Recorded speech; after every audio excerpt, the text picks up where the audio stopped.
आजुए सुफल दिन पाके रौरे चरणवा हो रौरे चरणवा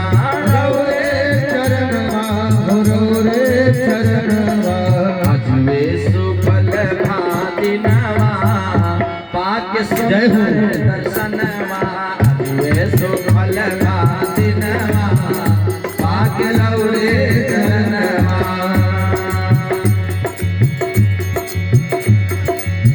गौरी शंकर के सुंदर जोड़ी गौरी शंकर के सुंदर जोड़ी अरे सुंदर जोड़ी हो सुंदर जोड़ी सुंदर जोड़ी हो सुंदर जोड़ी अरे आजुए सुफल दिनवा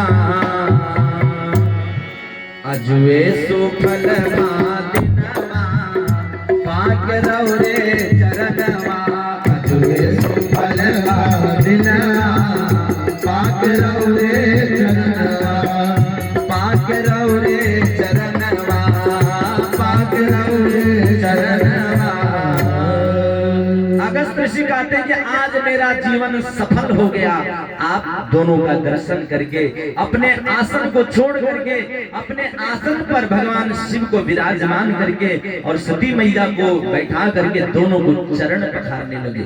ध्यान दीजिएगा, शिव जी मन में विचार कर रहे हैं कि कितने कोमल हृदय है हमारे अगस्त ऋषि का, हमारे संतों का कितने सहज है, कितने सरल हैं कि अपने सिंहासन पर बैठा करके हमारे चरण धुलने लगे। लेकिन सती मैया क्या विचार कर रही हैं?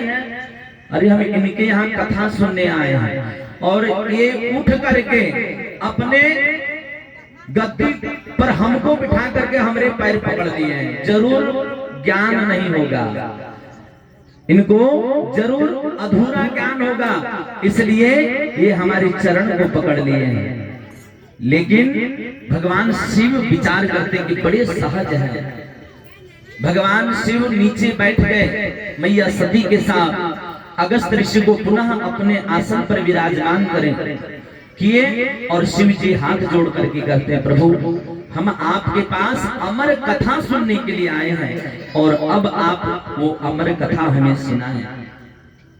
गांठ जोड़ा गया सती के साथ, कथा प्रारंभ भी हुआ कि राम कथा मुनि बरज बखानी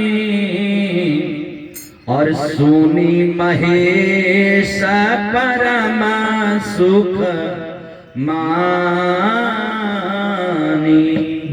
राम कथा मुनि बरज बखानी, राम के कथा को अगस्त ऋषि बखान करने लगे। लेकिन सुना कौन है? केवल मैया सती नहीं सुनती हैं, केवल भगवान शिव सुन रहे हैं। बोले क्यों? क्योंकि जो सुनेगा उसी का वर्णन भी आएगा। आप भले भाग्य विधाता हो, लेकिन अगर आप कथा को नियम से नहीं सुनोगे तो वो श्रोता के लिस्ट से आपका नाम काट दिया जाएगा।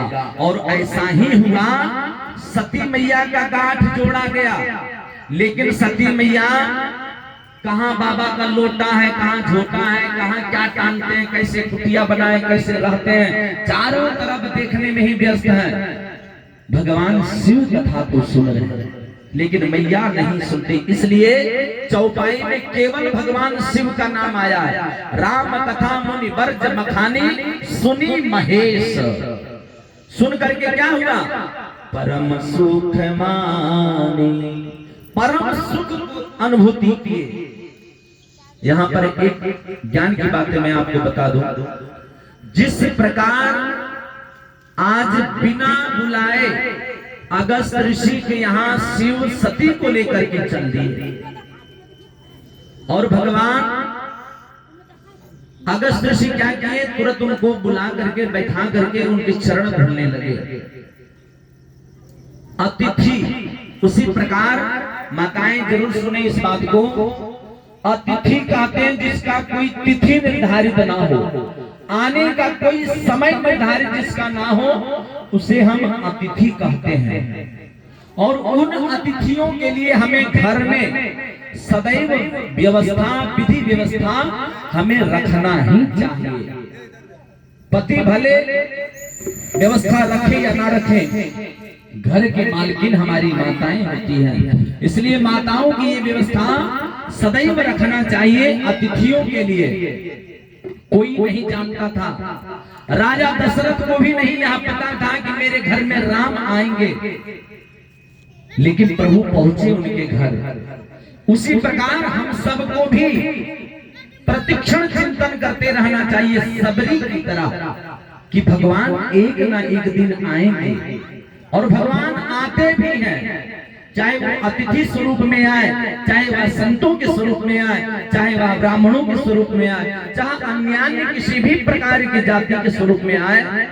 अतिथि देवो भव, ऐसे कहते हैं। अतिथि भी देव स्वरूप होते हैं। अब वो अतिथि के प्रति आपका सत्कार की भावना कैसी है, ये आपके ऊपर डिपेंड करता है, क्योंकि अतिथियों का आने का कोई तिथि नहीं होता।